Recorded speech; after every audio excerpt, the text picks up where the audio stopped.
Get ready to lock in, y'all. It is once again time for Jon Gruden, Greg Olsen, and the Football G-Spot.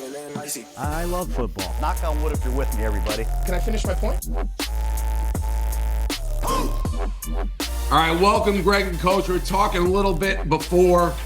I just said, can you believe it? One contiguous dynasty. Both had a little smirk on their face. And now I get, Coach, I don't want, we've already talked about the Patriots a lot. And I know we've done that exercise throughout this show. Can they win the Super Bowl? I can't remember. I may have been the only one saying this is a complete team. Watch out for this team. But I've seen a lot of winning, and I don't want to get dragged down into this. CJ Stroud, terrible. So you would have benched him, Coach, at halftime? Would you have brought Davis Mills in? I can't say I would have done that. I might have. I mean, obviously, on the very first play of the game, he threw a duck 5 yards behind a wide-open receiver. The conditions bothered him. Maybe he should have wore a glove on his hand. I don't know, but the ball placement was terrible. I thought the play selection, 2 of the interceptions, they ran naked bootlegs to his left in horrible weather, and it resulted in 2 interceptions, but they couldn't run the ball either, Dave. Woody Marks, 14 carries, 17 yards, a fumble. They had nobody to throw to, nobody to hand it to, and he couldn't throw in bad weather, and the Patriots beat the hell out of him. Yeah, before I get to Greg, I did have this. I almost forgot. This is someone just sent it unsolicited. At DJ1 Don. Tomorrow on Wake Up Barstool, Stu Presidente, can you ask Barstool Gruden if he gets nightmares watching the Pats win playoff games in the snow? Thank you for your attention to this matter. So I do want to ask you, did any flashbacks? I really do. I had flashbacks of you being a little kid, high-fiving all your little friends up there after that tuck rule display. But you gotta be honest, Greg. Dave has the upper hand right now. I mean, the Patriots, nobody in America thought they would be in the AFC Championship game. Nobody. And they are on top of 15 wins right now, brother. Greg? Week 18, I'm calling the Pats game up in Foxborough against the Dolphins. And I can't remember exactly, but I would say it was sometime in the first half. We go to a commercial break. I got a message on my phone. I open it. It's Portnoy. Have you ever seen, it was something along the lines of like, have you ever seen a better team in your life? And like, I didn't respond in the moment, but I will say, and Dave, you can attest, I did text him. I said, I might rethink after a week of studying them. I might actually reset my, can they win it? Are they good enough? After studying them in week 18 for the first time, did I think they were going to win the Super Bowl? I don't know if I'd go that far. But their defense was so much better. All the talk about Drake May and all the talk about MVP, their defense was so much better than I think I thought they were going to be. And I think when you look at yesterday's game, as bad as Stroud was and as disastrous as decision-making, ball placement, I mean, that was as bad of an offensive display as I've maybe ever seen, especially given the moment. The Patriots defense, outside of Gonzalez, is like sneaky, unheralded, very good players that a lot of people have never heard of, and they deserve a lot of credit.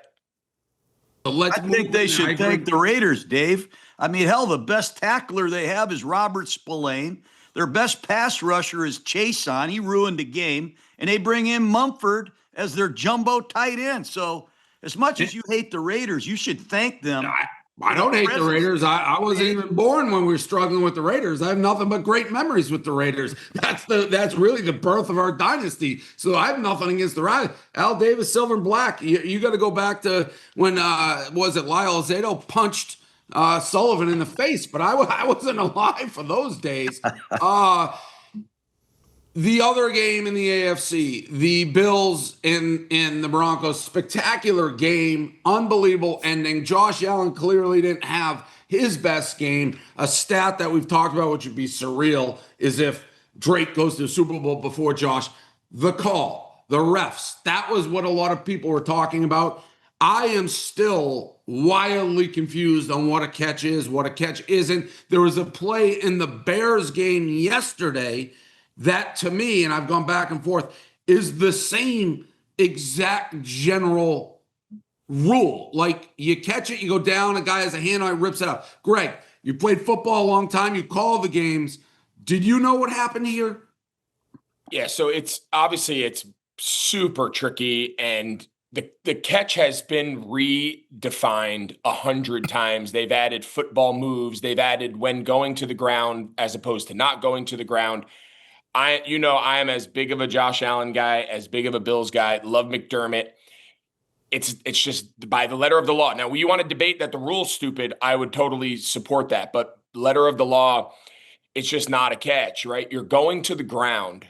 If that ball would have been ripped out and landed on the ground, it would have been ruled incomplete. So if that's the case, you have to award the defender the possession, because as long as he's going to the ground catching the ball, he does not complete that catch until he is completely through the fall and through the ground.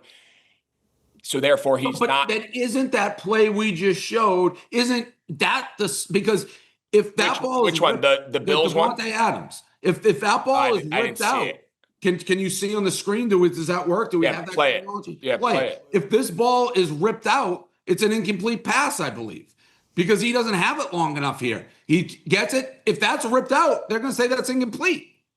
Yeah, so the determination there is, and that's why it's so subjective, is when he catches that ball and does that is there a football move completed?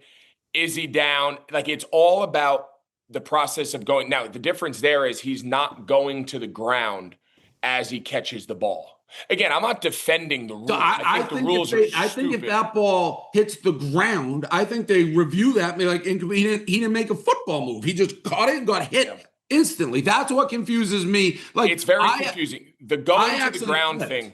I was against the Buffalo, and then I'm like, I agree with you. I was like, if that ball got ripped out and landed on the ground in Buffalo, they would have said incomplete. But I'm almost positive if that ball hit the ground in Davante Adams, they would have said incomplete. And by the way, the Rams went and scored a touchdown on that drive. So it's just very confusing. So I was actually part of the Calvin Johnson play that started all of this. Way back, I was in Chicago at home against the Lions. Calvin Johnson caught in the back of the end zone what we thought was going to be the game winning for them, game losing for us. Catches it clean, going to the ground. He puts the ball on the ground. He stands up without the ball, and it was an incomplete. That started this whole what is a catch, going to the ground. And I don't think anyone has done a great job, right? Subjectivity of third step, football move, going to the ground as opposed to not going to the ground. It has muddied the waters tremendously. I think that rule, that should be a catch, but by the letter of the law, in the Bills game, I'm saying, by the letter of the law, it's just not. Coach, what do you do for your McDermott? McDermott said, I'm standing up for Buffalo. I'm not quite sure what that meant exactly, but I think his big complaint was the play did not go to review. And I think he would have felt better. I think everybody would have felt better if we got a thorough explanation. I mean, that's a game-winning catch, a game-winning potential play, and we never really got the explanation. I was at Monday Night Football broadcast in the Packers against the Seahawks when Tate and Jennings simultaneously caught that Hail Mary pass. You remember that, where both guys were battling over the ball, and we had a riot in the streets, man. I mean, it was absolutely chaos. But I think the big thing here, I thought Greg said it perfectly regarding the Brandon Cooks play. I think in these situations, somebody has to stand in front of America and tell us why you ruled the play like you ruled it, because that was really disappointing to just move on from a game-changing ending play. And that's the NFL control, because I don't know if you guys have seen, I believe it's the ACC. When they have a review, they plug you into the command center. You can literally hear the people in the review going over it. Now, the NFL is cloak and daggers. I don't think they're ever going to do that. And, there was an element, I don't know if there's truth. I think they said they want to keep the game sped up a little bit because you have the other game that started. So and I don't, again, who knows, because they're not giving you the answers. The Bears game last night, Caleb Williams makes some of the best plays you're ever going to see, some of the worst plays you're ever going to see. How are you feeling, Coach? If you're a Bears fan right now, you got your heart ripped out. And who knows when you'll be back, or will you be back, because you got the coach and you're probably all screwed up about the field goals, right? This is two guys sitting here, field goals analytics. A lot of people saying it bit them. What do you think? Well, you got to feel good about your season, but you're never going to forget the outcome of this game. You've got the ball at midfield, early downs, and you throw an interception. They say it's a miscommunication, whatever it was. You just don't get these opportunities at home in the weather that you hope for. Momentum is in your favor, and to lose a game like this is backbreaking. But I'm going to leave you guys with this. If you turn the ball over, Greg will tell you this, every coach presents the turnover ratio every week to his team. When you turn it over 3 times against Matt Stafford and he turns it over 0, you're going to lose. That's why Buffalo lost. That's why the 49ers lost. And that's why the Texans lost. Turnovers. They absolutely kill you in these kinds of games.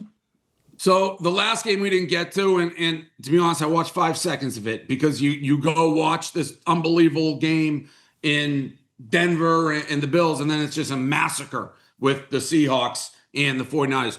Are the Seahawks a super team, Greg, in your mind, or is this wide open 14? Well, I don't know what you think of the Broncos without Bo, but is this wide open in your mind? Yeah, I thought for probably the back half of the season, I thought Seattle and the Rams, I always thought were the 2 best teams, not only just in the NFC. I thought they were the 2 best teams competing in the entire playoffs on both sides. I felt that way down the stretch. I think Seattle is the best combination of, they're the Houston defense with a better offense, right? I think that Seattle offense that that Seattle defense that McDonald is built the way modern defenses should be built. Small people don't give up chunk plays, play coverage, play everything top down, yet nobody can run the ball an inch, even though there's nobody around, there's no heavy boxes, there's no big plug-in linebackers. They're playing 5 DBs, 6 DBs. It's a very, that to me is like the modern style of how everyone wishes they could play. No one does it as well as Seattle. And then they're explosive, right? That run game, the under center, the play pass, the play action. They've been killing people with it all year. Darnold's played, you got to give Darnold a ton of credit. He wins 14 games last year in Minnesota. Then obviously they lose in the playoffs and everyone jumps off the bandwagon. Seattle believes in him. They let Geno go. They bring him in, and he has them a game away from the Super Bowl. So I still think Seattle is the most well-rounded team of the group. I think San Francisco just ran into a buzzsaw, depleted personnel-wise, kind of limping into a game against a team that was rested at home in probably the hardest stadium to play in the NFL. You return the opening kick, and that thing felt over. So I think the fact that San Francisco even got there is a miracle, but yeah, I think Seattle, of the 4 teams left, I think they're the best.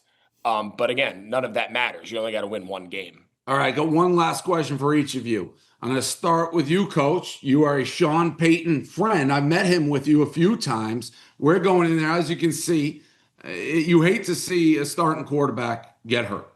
And I'm one of those guys, I want your best shot. So it was devastating news for me to hear that he wouldn't be there. Jared Stidham, former Patriot. Sean Payton, what's he going to do here to coach this guy up? Do you think the Broncos have a chance in this game? They opened at, I think they were going to be 3.5-point favorites. They're now 5.5-point underdogs. That's a gigantic swing. What will he do with Stidham? It's a challenge. I remember when Rich Gannon got hurt for me in the game against the Ravens in the AFC Championship game.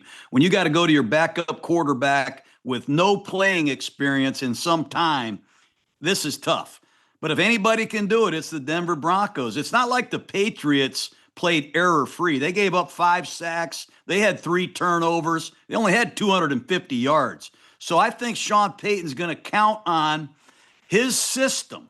They're going to have to throw the ball to win because nobody runs the ball against the Patriots. And I don't think Denver runs the ball very good. But he's going to have to trust his defense, stay away from turnovers, and be very creative as he was against Buffalo. Nobody talks about this, Dave. As soon as the corner, Tre'Davious White, got hurt, Sean Payton went right after Dane Jackson touchdown. And as soon as their safety man got hurt, they bring in Darnell Savage. He gets little Jordan Humphrey up there for a double move. So Sean Payton and his staff are going to be, I think, outstanding managing this game. They've got to trust their defense, stay away from turnovers, and be very selective with the shots that they take, because they do have some really good players and scheme opportunities against the Patriots, I think. All right, Greg, you're all dolled up here. It's Monday, national championship Monday for you. Give us the thoughts on Miami, Indiana. Big underdogs, 8.5, I think, at this point. 7. Says 8.5 on the screen, Yeah. Walker. Well, it's late. 7.5. Yeah, I mean, Miami's been underdogs, I feel like, this entire postseason. I think we were double digit versus Ohio State. I don't think anybody even thought we were going to get past A&M. So the fact that we've gone A&M, Ohio State, Ole Miss, I think we're tested.